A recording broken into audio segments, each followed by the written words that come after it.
క్రీస్తునందున్న ప్రియులకు ప్రేమతో వందనాలు తెలియజేస్తున్నాను. జూన్ నెల 30వ తేదీ 2024. ఈరోజు దేవుడు మనకు చేస్తున్న వాగ్దానం ఏమిటనగా కీర్తనల గ్రంథము 92వ కీర్తన 12వ చరణం. నీతిమంతులు ఖర్జూర వృక్షము వలె మొవ్వు వేయుదురు. ఆమెన్.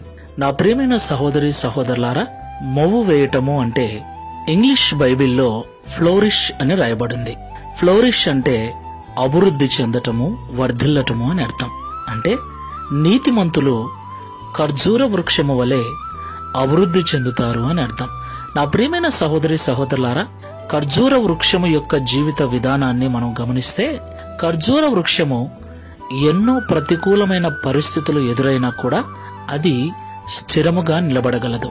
అలాగే ఖర్జూర వృక్షములు ఎక్కువగా ఎడారి ప్రాంతంలో మనకు కనిపిస్తాయి. అంటే నీరు తక్కువగా ఉన్నప్పటికీ, ఎండవేడి ఎక్కువగా ఉన్నప్పటికీ, అనేక ప్రతికూలమైన పరిస్థితులు ఎదురైనప్పటికీ అలాంటి ప్రదేశాలలోనే ఆ యొక్క ఖర్జూర వృక్షము వర్ధిల్లుతుంది. తన యొక్క కాలములో కాపు కాస్తూ ప్రజలకు ఎంతో శ్రేష్టమైన ఫలాలను ఇస్తుంది. దేవునికి మహిమ కలుగునుగాక. అవును ప్రియులారా, ఈ లోకంలో నీతిగా జీవించే వారికి ఎన్నో ఆపదలు, ఎన్నో ప్రతికూలమైన పరిస్థితులు ఎదురవుతాయి. ఎన్నో నిందలు, అవమానాలు కూడా ఎదుర్కోవలసి ఉంటుంది. అయితే ఎన్ని అవమానాలు, ఎన్ని నిందలు, ఎన్ని బాధలు ఎదురైనా, ఎంతటి ప్రతికూలమైన పరిస్థితుల గుండా వెళుతున్నా నీతిమంతుల యొక్క అభివృద్ధిని అవేవి కూడా అడ్డుకోలేవు.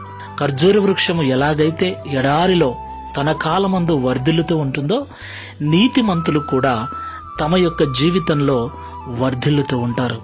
అలాగున దేవుడు వారిని ఆశీర్వదిస్తాడు.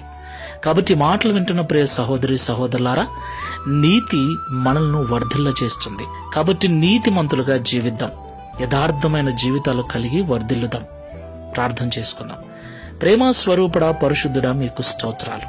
ఖర్జూర వృక్షము ఎలాగైతే వర్ధిల్లుతుందో అలాగే నీతితో జీవించే ప్రతి ఒక్కరు కూడా ఈ లోకంలో వర్ధిల్లుతారని, వారికి ఎలాంటి ప్రతికూలమైన పరిస్థితులు ఎదురైనప్పటికీ వారి అభివృద్ధిని అవి అడ్డుకోలేవని మీరు మాతో మాట్లాడారు.